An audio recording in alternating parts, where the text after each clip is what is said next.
Македонија не е земја која ќе се формира во 2019 година, а нашата традиција низ фолклорот е проткаена со идејата дека имаме само едно име, вели Кристијан. Тој е еден од представниците на младите кои не се декларираат политички и не се дел од ниедна организација против промената на името.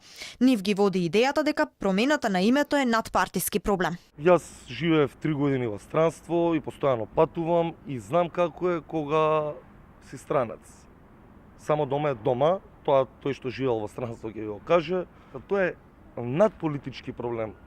Тоа е еден проблем кој искача надвор од рамките на политиката и ја не гледам политички пристап. Тука мислам дека све што треба да се направи, името да не го менјаме целава ситуација, доживам како ние да сме една голема фамилија.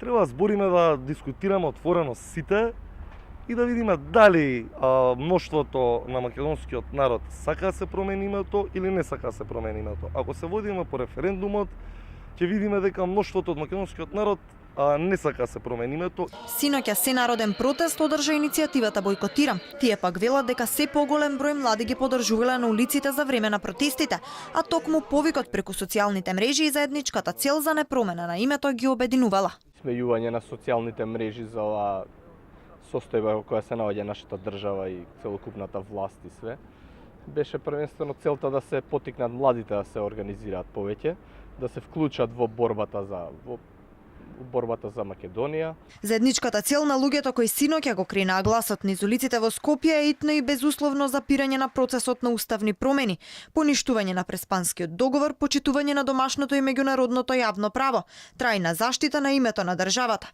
распуштање на собранието и распишување вонредни парламентарни избори.